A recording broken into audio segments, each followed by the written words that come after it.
大家好。如果你正計劃利用一筆來自家庭嘅贈與資金嚟支付你嘅房屋首期，咁按揭贈與書就係你整個置業過程中最為關鍵同重要嘅文件之一。呢份文件嘅作用遠超乎你嘅想象，佢唔單止係一份簡單嘅書面記錄，更係一個具有法律約束力嘅聲明，用嚟明確地確認呢筆資金嘅性質，即係佢係一份無條件嘅禮物，而唔係一筆需要償還嘅貸款。呢個區別對於你嘅按揭申請嚟講係至關重要嘅。呢份文件嘅核心目的就係要清晰地界定資金嘅性質。佢唔單止係一份文件，佢係一個法律聲明，用嚟確認資金係禮物，唔係貸款。呢個區別對於銀行評估你嘅財務狀況同埋審批按揭申請有着決定性嘅影響。一份清晰嘅贈與書能夠有效避免任何關於資金來源嘅誤解。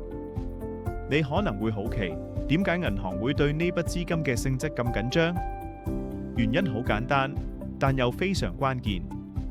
如果銀行將呢筆資金視為貸款，咁佢就會直接增加你嘅負債比率。負債比率係銀行評估你償還能力嘅一個重要指標。一旦呢個比率過高，就會嚴重影響你嘅按揭審批資格，甚至可能導致你嘅申請被拒絕。所以，確保資金被認定為贈與，係成功獲得按揭嘅第一步。但係，銀行之所以咁嚴謹，仲有一個更深層次嘅原因，就係要遵守嚴格嘅反洗錢規定。呢啲規定係為咗打擊非法資金流動，確保金融系統嘅清白同穩定。喺加拿大，金融交易和報告分析中心係一個非常重要嘅機構。佢哋要求所有金融機構，包括銀行，必須追蹤每一筆大額資金嘅來源同去向。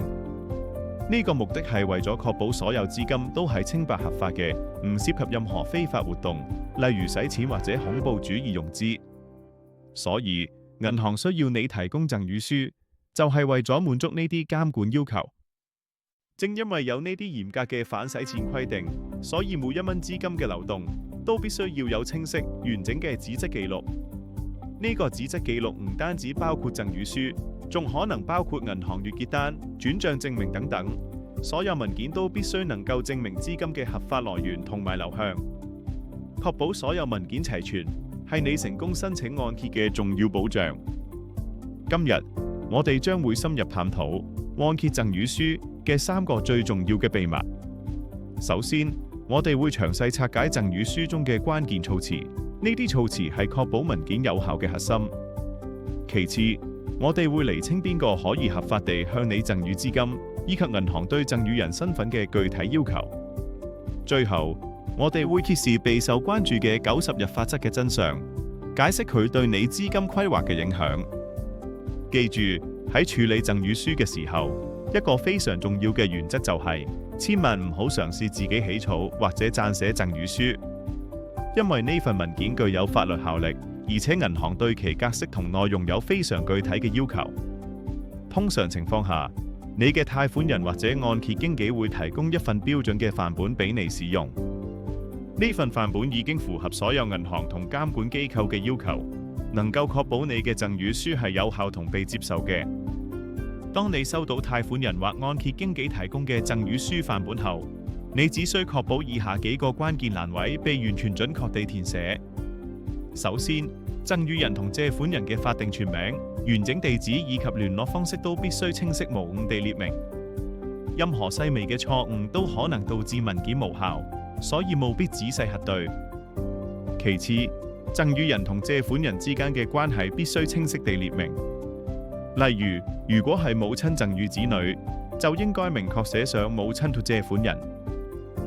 呢個關係嘅明確性對於銀行評估贈與嘅合法性非常重要，因為銀行通常只接受來自直系親屬嘅贈與。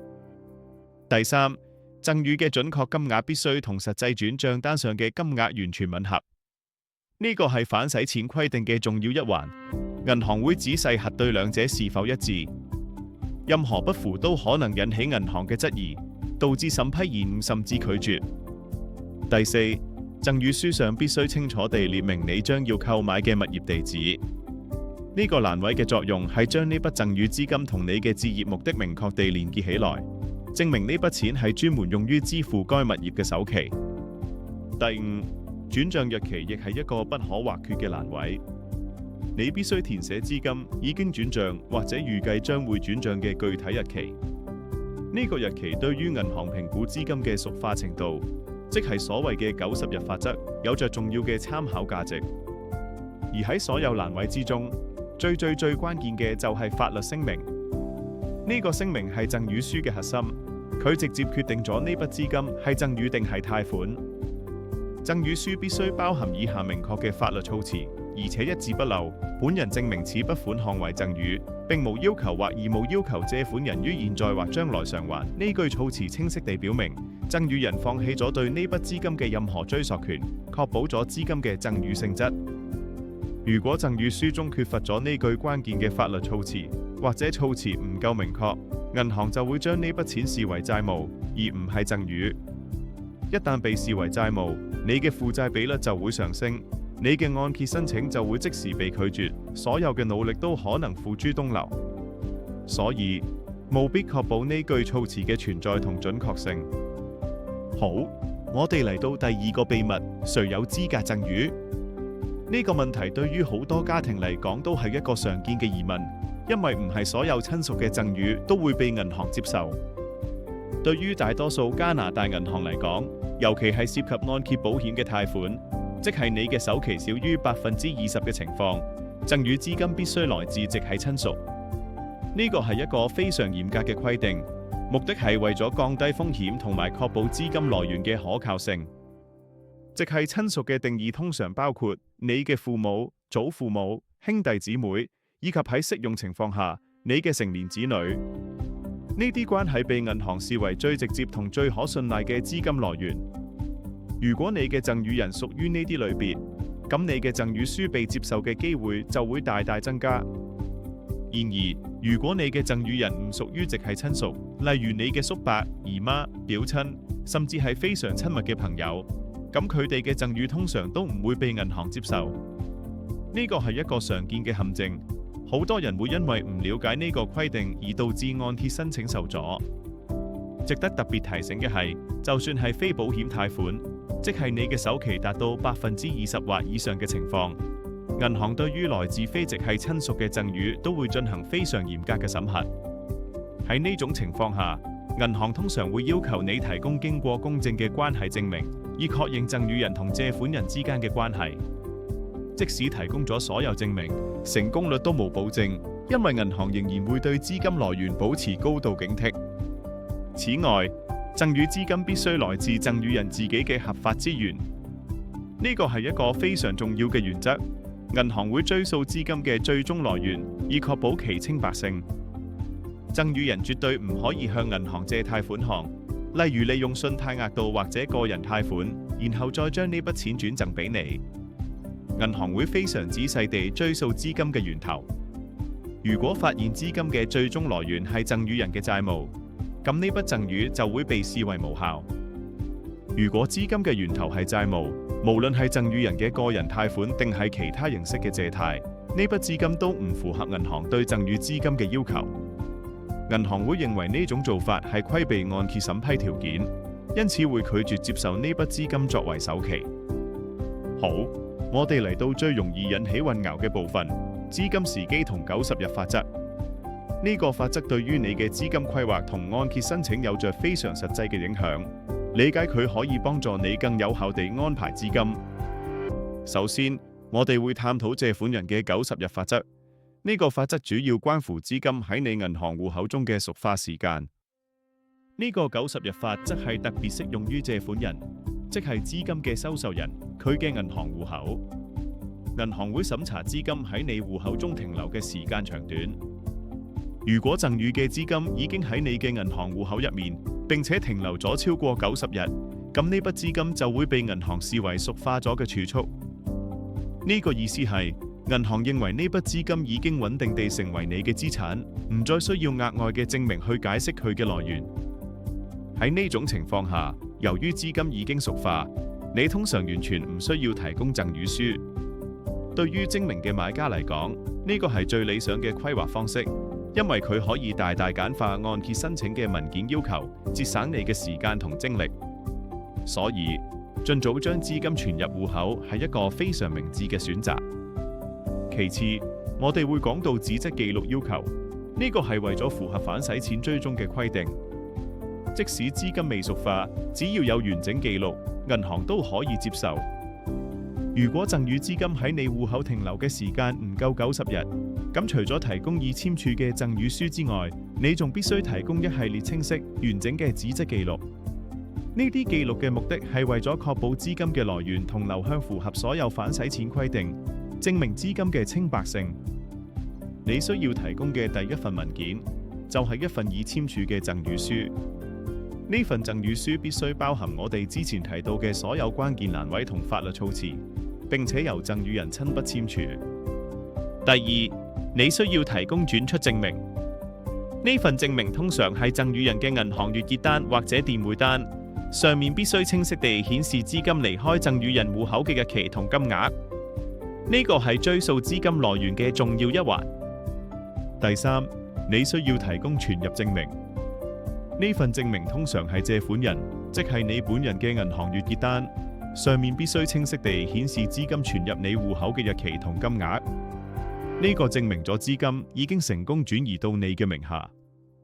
呢個嚴密嘅追蹤鏈，從贈與人嘅戶口到你嘅戶口，證明咗資金係直接由被接受嘅家庭成員轉入，而唔係來自任何可疑嘅第三方。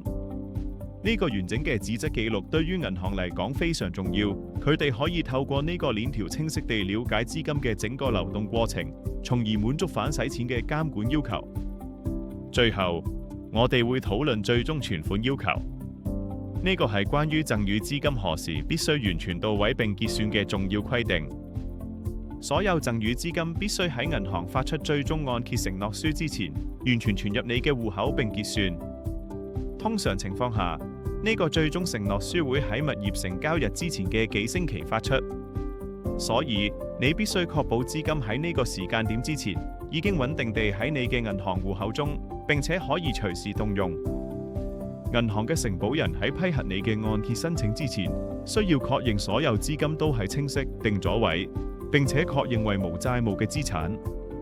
呢個意味住資金唔可以有任何潛在嘅法律糾紛或者債務負擔。只有當所有條件都符合，承保人先會最終批核你嘅按揭申請。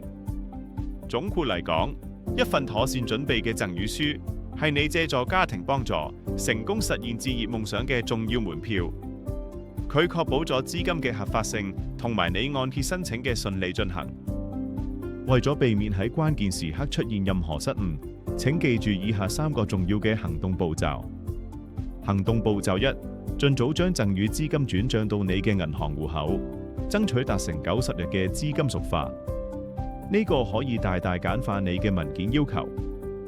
行動步驟2：如果資金未能贖化，你需要贈與書，請務必使用你貸款人提供嘅標準範本，並且確保贈與人喺資金轉帳之前就已經簽署好贈與書。呢個可以避免後續嘅麻煩。行動步驟3：保留好每一張轉帳收據，以及所有相關嘅銀行月結單。呢啲文件將會作為你嘅律師同銀行嘅重要記錄，證明資金嘅合法來源同流向。你是否需要協助規劃你嘅贈與首期，以確保佢完全符合反洗錢規定同埋所有貸款標準？呢個過程可能複雜，但專業指導可以令你事半功倍。立即聯絡我哋嘅專業團隊，獲取最準確同最實用嘅指導。同時，請訂閱我哋嘅頻道，獲取更多關於按揭嘅專家資訊同埋最新市場動態。